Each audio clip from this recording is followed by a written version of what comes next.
What's up, guys? It's Coach Grant with First Down Training. Today we're going to be breaking down a great wide receiver route running test for you guys to test your football IQ, your football knowledge, and just to improve your overall game as a wide receiver. So how it's going to work is I'm going to show you guys three specific looks. I'm going to give you guys two looks that are going to be a pre-snap look, and we're going to ask you a series of questions about the pre-snap look and what you guys would think. I'm going to give you guys a chance to pause the video, think about your answer, and then I'll play the video explaining the clip. And then we're going to be showing a clip where I'm going to let you guys watch it, explain, or think about what the wide receiver did wrong or how he could improve, and then we'll break it down. So I hope this video helps you guys out. But also, fellas, if you're a wide receiver and you want to know the exact drills you need to do on field to improve your skills, check out that very first link in the description below for our 28-day on-field wide receiver workout plan. It's 4 weeks of daily wide receiver field workouts for route running, hands, press releases, the works. So check out that very first link below if you want some more information on that. Let's get started with this video. So first route here, I want to ask you, how would you guys run a post route versus a DB that looks like this? So he's bailing. He's obviously in zone with his eyes to the quarterback, but he is bailing like this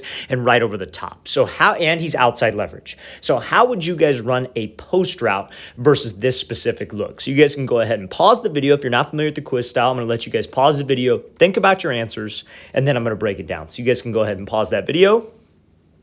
And now I'm going to break this thing down for you. So main thing when you have a DB who's off and he's bailing and he's in zone coverage, especially when you're on the outside, there is one area that you can always attack, and that is called the blind spot of the DB. So anytime that you have any kind of inside breaking route, like whether you're running a post route or a dig route, a post route, a curl route, maybe even a stop route right on a dime, or sometimes maybe even like a double move route, which is what this is, you want to try to threaten that DB's blind spot. So if you said you want to run up, lean into the DB, then break off on the post, I guess that wouldn't necessarily be wrong, but the main thing always against zone is we want to threaten this DB to where he cannot see. And that's that blind spot. So whether that means going up and using like a heavy vertical set to the blind spot, whether that means if you're running maybe a dig, you breaking down and threatening the blind spot, but we're trying to make him think comeback. We're trying to make him think out route. Anything that could force him to speed turn out of there. So let's play this thing full speed, and that's what this wide receiver does. He breaks down, gives that jab to the blind spot, and you see what that does to the DB. He ends up running like this little stutter go or come back and go, if you will, but it's the same concept. Think about it if he had to run a post route and he just took one hard step to that blind spot and threatened the DB there. That would get him to flip, and that would open him up on the post. So no matter what the route is, inside breaking, you always want to try to threaten that DB's blind spot if he's going to turn and have that kind of bail technique that we love to see. Sometimes they'll be bailing and sometimes they'll be running like this with me, and then we could really threaten the blind spot. Sometimes they'll be 8 yards off and we might not get him to completely speed turn, but we still want to threaten there. Now, what actually threatens him to that blind spot, as you can see in this example, is your upper body going there. They call it a blind spot for a reason, fellas. It's a blind spot because that DB physically can't see back there. So if you can sell with that upper body and let him feel that you're going there with throwing your hips, throwing your shoulders, actually stepping to the blind spot, threatening him there, that's what will force him to at least hesitate. Because again, he is going off of feel. So you really have to sell with that upper body to get him to hesitate on this. Play this thing again, full speed one more time. Great job. Textbook example of this come back and go. And also just how to attack a zone coverage DB who is giving you that kind of bail look.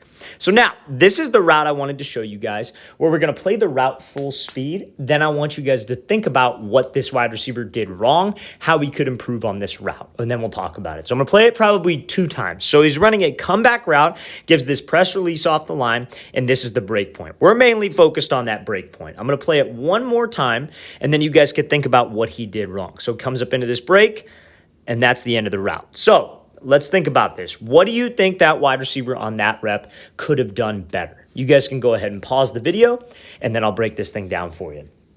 All right, so now I'm going to break this down. So main thing about this at the top of the break is he does 2 things that I'm mainly looking for here. And if you guys said these 2 things, you would be 100% correct. First and foremost, he starts to turn his shoulders and turn his hips before he drops his hips into the break. So if you got a DB, because again, what's the situation he's working? He's working like a man coverage situation, right? And again, I'm sure this receiver is very talented. It's just a lot of wide receivers make this mistake, and they make this critical mistake sometimes, is when you got a DB who's man-to-man with you, where are his eyes? Eyes are going to be looking at the hips, right? So if you come up into this break and you start to turn your hips and you start to turn your shoulders before you start to break down, before you start to snap down, and you start to round things out, that's an indicator. You're letting that DB know, hey, a break is coming. When I change any kind of body language, I change any kind of pad level. He doesn't necessarily change his pad level, which is when you raise your chest up, but he changes his body language. He starts to turn his shoulder, starts to turn his hip, and all of that. You guys rounding into that break will let that DB know you're making a break. So make sure, fellas, hips and shoulders stay committed vertical the entire time on a route like this. Now, the other thing that he does is he starts to slowly sink his hips and beat the drum with his hands. So this is a common thing that used to be taught a lot by receiver coaches and probably still is, but it's getting a little bit outdated. And it's beat the drum with your hands. I call it milking the cow. It's where you move your hands, trying to keep your hands active, I guess you can say, to get you out of the break. Now, again, you do want to have active hands, but you want to have naturally active hands. You don't want any unnatural movement. A lot of wide receivers will say, oh, well, you want your hands to go dead at the break point. You don't want your hands to go dead either, because that's going to make your feet go dead. But you don't want to have all these choppy movements with your hands, because that's just going to lead to extra steps with your feet. And you know me, if you've been staying up these videos, I'm not a big extra steps guy. I'm a wasted time guy. But when you're chopping your hands and chopping your feet to rely on slowing down, that's going to waste time. What you should be relying on is the hip drop. You having a violent hip drop is what's going to get you into this break. Not chopping the feet and not a slow sink of the hips, because nothing else like that, or that didn't really make sense, but nothing other than that when you're at the top of the break. What you're doing right there, beating the drum, chopping the feet, chopping the hands, indicator. Just like you turning your upper body, that is also an indicator when you chop your feet and chop your hands. If I'm running hip to hip with you as a DB and I see your hands and feet start to chop, what am I going to do? I'm expecting a break. And because you're moving your hands so dang fast, you're moving your feet too much, and that's wasted time. So that is why that beat the drum thing is a little bit outdated and a little bit outphased. You want to keep your hands active, but pretend like you're running a 40. When you're running a 40, the first 5 yards, are you moving your hands as fast as you can? No, you're not. You're just trying to be powerful, and you're keeping your arms active, and you have good form. You're trying to have speed. Same thing going up into a break. You chopping your hands like that, chopping your feet, what for? There's no point of that, and that's what he could have probably done a little bit better, is keep the arms active and rely more so on the violent hip drop, not the sink of the hips, to change direction, and that's what will get you out faster. Okay, so let's play this thing again, full speed one more time. Again, not a horrible route, and again, he's probably been taught to beat that drum and do those kinds of things, but that slow sink and that round of the pad level and the extra movement with the hands and feet is what he could have done better. So if you guys said that, you would have been correct. If you said something else, I mean, maybe you aren't necessarily wrong. If you have questions about it, feel free to leave those in the comment section too, fellas. I always answer the comments, so if you have questions on it, don't hesitate to ask. Now, last one here. This is going to be like kind of a multiple choice. So he's going to be running a dig. So a 10-yard dig, 10-yard in, for some of the younger guys who maybe don't know what a dig is. And so when he's doing this 10-yard in, this is against man coverage, right? So we're saying he's going to take an inside release and he's able to restack. What a restack is where you pretty much get over the top of this DB and he's trailing your back hip. So if you're able to restack a DB, how do you want to make a break at the top of a route? Do you want to do some kind of indicator cut where you take either one hard, heavy cut, like a speed cut, or a rocker step? Or option B, do you want to snap down, where you drop your hips and you're violent with your hips, kind of like what we were talking about in that last break with the comeback? So if you're running that dig route against man with an inside release, which one of those two do you want to do? So you guys can go ahead and pause the video, think about your answer, and then I'll break it down. So you guys go ahead and pause it. Okay, so now the answer would be the speed cut type break. So it'd be option A. Rocker step, heavy indicator cut, maybe like a triple rocker if you're a little bit more advanced. I don't even think that's necessary in this case. But if that's something you were thinking about, possibly. Only reason is, let's watch this full speed. So he takes this inside release and he does a great job of just making one single cut and getting out of the route. But imagine if he was at the break, because again, a lot of offenses teach this differently. The dig is an interesting route because you could break it a lot of different ways. You could do a rocker step, you could do a single cut like he does where you're breaking off of 1 foot, or you could drop your hips down and break this thing off.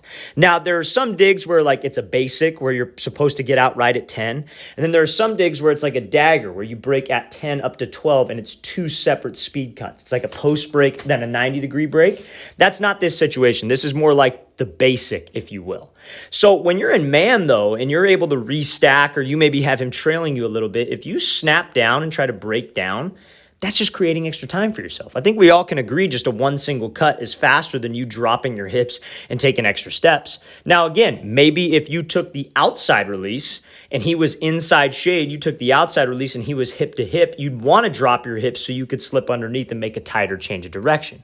But you take that inside release and he's trailing you, if you snap down at the top of this thing and you drop your hips, all that's going to cause him to do is run into you because he's got a lot of speed because we did our job of selling fade. So make sure, fellas, when you are getting into that break point, when it's inside release, man coverage, you got to run a dig, a post, or anything where you got to snap down. It's inside breaking where you could snap down. Maybe the only other exception would be a curl, and that you always would want to drop your hips. But on this dig, it's a one single cut or maybe a rocker step. That is all you need to do. Let's play this thing again full speed one more time. It's just good to know this, fellas. It's good to have this plan. It's good to think about it right now so when we get the pads on, we don't overthink it and we can play fast. All right, fellas, I really want to thank you for watching. I really appreciate it. If you guys have any questions at all, don't hesitate to leave those in the comment section below. We always appreciate the feedback, and it's always great to hear from you guys as usual. You guys help keep the channel rolling, so we 100% appreciate it. And again, fellas, if you'd like a 4-week wide receiver on-field workout plan, it's not a gym workout plan. It's all the on-field drills you need to be doing for route running, press releases, hands, the works. Check out that very first link in the description below. I'll see you guys next time.